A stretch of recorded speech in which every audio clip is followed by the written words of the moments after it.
Ella es precandidata a diputada nacional por la provincia de Buenos Aires, es dirigente del Nuevo Más, está visitando la ciudad de Mar del Plata y por supuesto no queríamos dejar pasar esta oportunidad de dialogar unos minutos con ella. Manuela, muy buenas tardes. María Jorgelina Cerati es la productora. María Julia Caro nos va a estar acompañando aquí en el estudio. Alejandro Guerot la saluda. ¿Cómo está usted?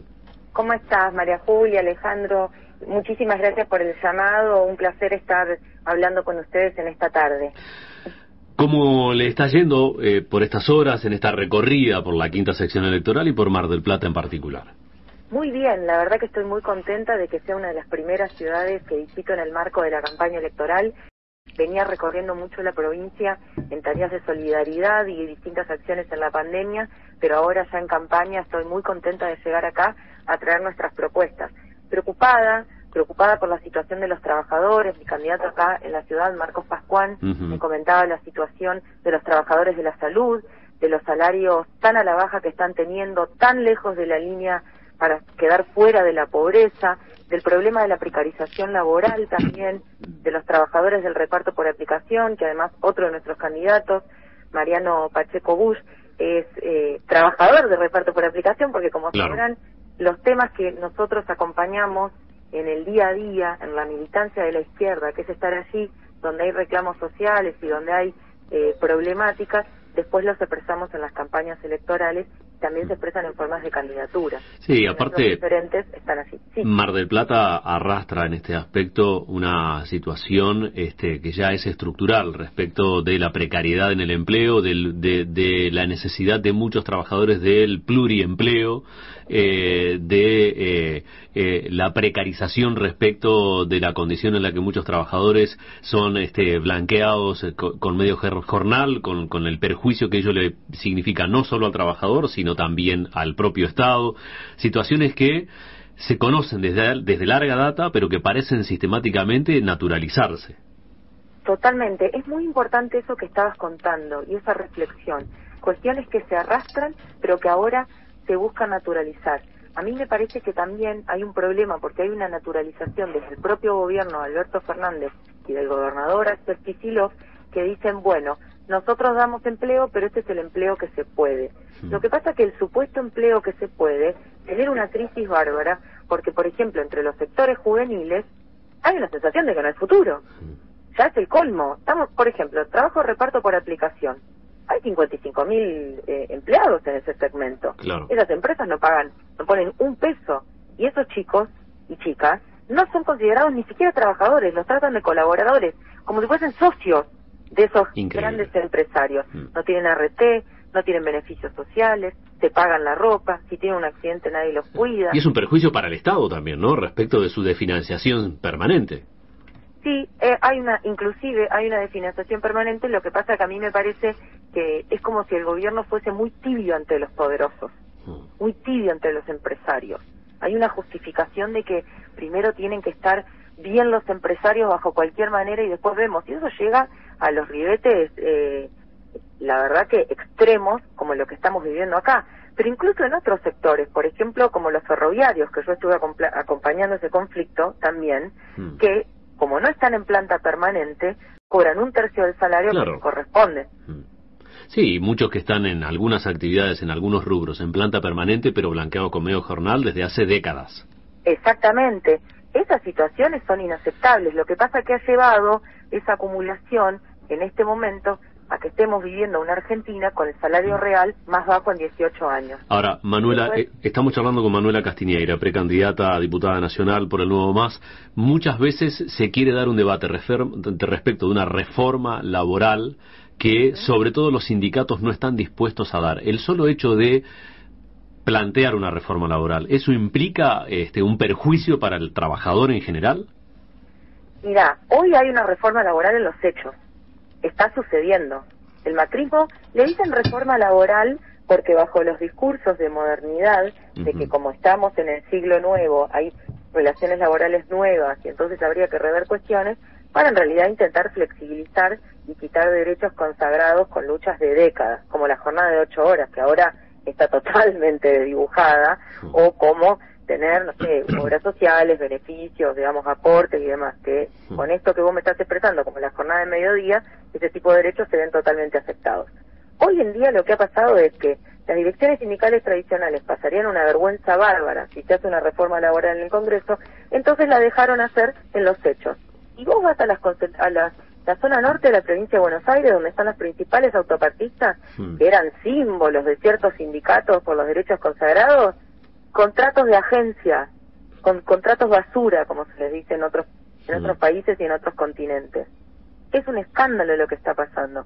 Los trabajadores de la salud, médicos contratados como monotributistas, médicos, enfermeros de monotributistas, y no en planta cuando la pandemia muestra la necesidad que hay. Entonces, en realidad lo que pasa es que llega la campaña electoral, vienen muchos representantes de los partidos tradicionales, incluidas las direcciones sindicales tradicionales que en la pandemia estuvieron borradas, abandonando a su suerte a los trabajadores. Se vio en las paritarias, se vio en las condiciones laborales, se vio en la superexplotación que significó en muchos lugares el teletrabajo, o en aquellos lugares que no eran esenciales y los obligaron a arriesgarse igual y contagiarse. Bueno, esas direcciones sindicales tradicionales que ahora muchos son candidatos, o los partidos tradicionales que ahora son candidatos, sonríen para la Cámara, hacen mensajes marketineros y después quieren entrar al Congreso para gobernar para los empresarios, para los patrones, para los capitalistas de siempre. Manuela, a mí la verdad que yo creo que hay mucha gente que está cansada de eso, de ver esos políticos tradicionales despegados de los problemas del día a día y de la realidad. Hace rato que la sociedad en su conjunto está cansada de los políticos, pero en definitiva, como el voto es obligatorio, y yo creo que así debiera ser, porque la responsabilidad de que las cosas cambien es de todos, nos guste o no nos guste, necesariamente hay que hacerse oír y en todo caso que la gente confíe ese voto en quien lo crea necesario. Si me permite, María Julia Caro, nuestra compañera de tareas, la saluda y participa también de la nota. Manuela, un gusto, ¿cómo le va? Buenas tardes. ¿Cómo estás, María Julia? El gusto es mío. Bien, gracias. Hablando de este cansancio, obviamente, que en cada partido encontramos, obviamente, parecen las mismas figuras. Usted hizo referencia en algunas declaraciones que también habría que renovar la izquierda. Quería saber qué opinión tiene sobre esto para que nos pueda ampliar ese testimonio que dio. Muchísimas gracias por la pregunta. Efectivamente, en este panorama de hartazgo, de las mismas caras de siempre, de las mismas prácticas de siempre, nosotros nos proponemos una campaña por la positiva. Queremos renovar a la izquierda. ¿Qué significa esto? Que creo que hay mucho espacio para la izquierda, que nosotros podemos ser una alternativa a la situación en curso, una oposición por izquierda al gobierno actual y al malestar que hay ejemplos en la región, que hay ejemplos en el mundo, pero para eso hay que hacer discusiones de fondo y una mirada estratégica. Entonces es necesario plantear también el debate ideológico, es decir, ¿cómo es el anticapitalismo en el siglo XXI?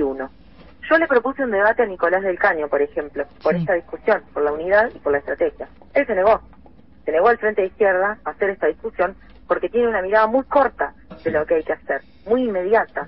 Hay que discutir las cuestiones de fondo, las cuestiones de que no todo se puede comprar y vender, porque además eso no es solo una idea general, es un programa concreto para los problemas del día a día, como las leyes, por ejemplo, para evitar la flexibilización laboral, las leyes para defender el salario.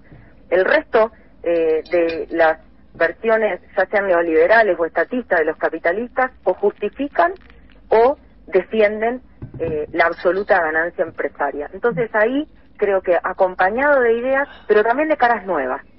Yo creo que eso se tiene que expresar en los referentes que puedan dar esta discusión. Realmente opino que Nicolás del Caño no es el mejor referente para representar a la izquierda en la Argentina y por eso nosotros proponemos esta lista para poder darle un espacio a muchas personas simpatizantes de la izquierda y no de la izquierda, pero que nos miran con respeto por nuestra labor política cotidiana y quieren nuevas referencias y nuevos espacios. Así que tenemos candidaturas jóvenes. En mi caso vengo del movimiento de mujeres, de la pelea por la legalización del aborto, queremos que eso se exprese, por eso soy la única mujer de la izquierda que es cabeza de lista en la provincia de Buenos Aires. Bien. Manuela, en cuanto a la pandemia, obviamente que no ha sido algo que ha afectado a la Argentina, sino ha sido un problema mundial, ¿considera que el gobierno lo utilizó para algunas inoperancias que ha tenido estos 2 años y que le ha servido como para excusarse atrás de esa pandemia? Sí, sin duda, no todo lo que pasa en Argentina se justifica por la pandemia, en el marco de que es un fenómeno mundial. Sí. Por un lado, creo que, como vos bien decías, la pandemia ha puesto blanco sobre negro muchas falencias de la Argentina, y yo creo que el gobierno no hizo para nada lo suficiente. Por ejemplo, en materia de salario de los trabajadores de la salud. Se les dijo héroes y se los aplaudió, pero siguen siendo monotributistas, claro. No han tenido ni 5 días de descansos en 1 año y medio, y eso me parece que no, ahí hay una falencia del gobierno muy grande. Ahora, en materia salarial, mira, el año pasado el gobierno decía que no se podía hacer paritaria porque había 10 puntos de caída del producto y no podía haber una buena recomposición. Este año que hay reactivación económica, sigue habiendo caída salarial y precarización laboral. Entonces ahí sí te digo, no todo tiene que ver con la pandemia. Ahora hay una reactivación económica y hay sectores que se están beneficiando, pero sin embargo los trabajadores y los jóvenes trabajadores siguen postergados. Tengo 2 cuestiones para allí plantear a modo de interpelación, a ver si primero está de acuerdo y segundo, ¿qué cree que si es posible? Cuando entiendo que desde la misma legislación depende ello, por eso lo creo poco probable, ¿no? Nada es imposible en términos políticos, pero sí algunas cuestiones son poco probables de que ocurran. Pero 2 cuestiones. Primero, ¿será posible que algún día dejemos los electores de asistir a lo que yo considero al menos una estafa desde el punto de vista electoral por parte de quienes son candidatos que se proponen para cargos electivos para los que se les confía un voto por parte del electorado y a poco de asumir o de transitar, cuando son convocados desde los ejecutivos municipales, provinciales o nacionales, se toman una licencia para dar cuenta o acompañar ese proyecto al que han sido convocados, de algún modo estafando al electorado que durante un periodo de preelectoral estuvo erigiéndose en los estrados, planteando distintas propuestas que al momento de asumir en esa banca en el Consejo Deliberante o en la Cámara de Diputados o en la Cámara de Senadores está automáticamente yéndose a otra gestión y poniendo en evidencia lo mismo que las testimoniales, ¿no? Muchas veces intendentes o gobernadores que... ¿Sabes lo que pasa? Con todo eso que vos estás reflexionando, hay muchas cosas que las comparto. Pero esa es la práctica de los partidos tradicionales. Nosotros no tenemos nada que ver con eso. Sí, son unos estafadores, pero son unos estafadores en todo. En los que se presentan como candidatos y después no cumplen el cargo para el cual se los votó, claro. en los que siguen cumpliendo el cargo pero son unos mentirosos, porque después no terminan de cumplir con la palabra. Por ejemplo, ¿cuántas campañas escuché yo de la eliminación del impuesto a las ganancias y sin embargo se lo siguen sacando a los trabajadores y han cogido un poco el piso, pero sigue siendo una gran estafa? Sí, que el trabajo produce salario, no ganancia. Partamos de esa base. Exactamente, pero además hasta han llegado a defender, diciéndole al trabajador que se mata laburando y que quiere tener el derecho a avanzar, que no se puede comprar ni un coche, que él es el que tiene que ser solidario con el pobre. Pero Vicentín no. Entonces, en realidad, yo comparto la estafa, pero opino que es más allá de eso. Basta de los partidos tradicionales que mienten, que gobiernan para los mismos de siempre y que no han cambiado nada. Preguntabas al principio también un poco sobre, qué es lo posible y qué no es lo posible. Claro. Lo que no es posible es tener resultados diferentes con los mismos partidos tradicionales, claro, con la misma con fórmula, los mismos candidatos y con las mismas formas. Nosotros, por lo menos, en el caso de la izquierda, en el caso no más de mi candidatura, de la de Marcos en Mar del Plata, son referencias que saben de dónde vienen, que saben cómo viven, que los acompañan en las miserias, en los dolores del día a día y que buscan de la política una vivencia colectiva. Yo no me creo, ni Marcos, ni ninguno de nuestros candidatos, los salvadores de una situación, pero sí miramos la mirada de la política donde todos participen y participemos para hacer una transformación. En las elecciones, con los debates de fondo, yendo a votar, pero también en el día a día, para hacer de la izquierda, de la experiencia política, de la transformación, algo social. Esto del palacio, pero también de la plaza, en la plaza a la que vamos todos, en la que discutimos todos. Y ahí es donde me parece que tengo tanta energía o tanta alegría para esta campaña de la renovación, porque creo que hay muchas personas que se sienten así o que sienten un malestar y están buscando una alternativa. Que estamos acobardados. Exactamente. Manuela, le quería... Sí. Perdón, le quería consultar en cuanto a los jóvenes, si se sienten o considera que se sienten un poco desamparados y perdidos en cuanto a verse reflejados a lo mejor en algún partido político, incluso en esto de el desamparo también a la hora de encontrar un trabajo formal. Sí, totalmente. El desamparo que reflejo de la juventud, por lo que nos cuentan un poco también nuestros candidatos, que cuentan en nuestra lista, hay candidatos secundarios, hay candidatos jóvenes trabajadores, secundarios, compañeras trans, representantes, digamos, directos de esas generaciones, les pibis, y el desamparo es generalizado, como trabajador, como joven, pero también porque en estos últimos 2 años ha habido un abandono, sin acceso a la educación y sin pensar una manera segura de volver a la educación. No te digo, obviamente presencialidad en pico de pandemia no, pero sí pensar cómo reconfigurar las escuelas y las universidades, sobre todo. Las universidades están totalmente cerradas para que puedan volver. Hay una sensación, me transmiten a mí los chicos, de falta de escucha, de que nadie los escucha, de que nadie les da un espacio donde puedan canalizarlo. Entonces, cuando tienen que pensar su futuro, ven algo muy gris, ven algo muy oscuro, ven algo muy difuso. Y me parece que es importante llegar allí con ideas de futuro, con propuestas y con alternativas, para que no haya una generación en la Argentina entera que sienta ese semejante desamparo. Manuela, Me parece que si todos participamos se pueden hacer muchas cosas a futuro. Lo último que quería consultarle es cuándo se va a dar la discusión de fondo respecto de los jubilados en cuanto a la percepción de haberes. Dejemos ya de discutir sobre si la fórmula de actualización es una o la otra, es la del gato o es la de la otra, y en definitiva planteemos una necesidad de establecer un salario básico mínimo de un haber jubilatorio que no esté por debajo de la canasta básica de jubilados, que es de 64.000 pesos. Después de eso discutamos de qué forma vamos a ir actualizando ese haber, pero de mínima debiéramos resolver esta cuestión. Hay una salida muy sencilla, pero que ningún gobierno la quiere hacer, porque prefieren construir un Estado sobre la base de la miseria de los jubilados, que son los trabajadores que dejaron todo por este país durante toda su vida. Es el 82% móvil y son los salarios mínimos, como el salario mínimo vital y móvil, que es un indicador para hacer los cálculos de jubilaciones, que no estén debajo de la canasta básica familiar. Si hubiese salarios en la Argentina de 100.000 pesos y 82% móvil, es la discusión más clara. Es la discusión más clara. Está bien, pero el salario promedio, Manuela, el salario promedio de los trabajadores formales ronda los 50, entre 40.000 y 50.000 pesos. Sí, entonces, exacto. de mínima, no debiera estar por debajo de ese haber una jubilación. Menos de un trabajador que ha aportado toda la vida.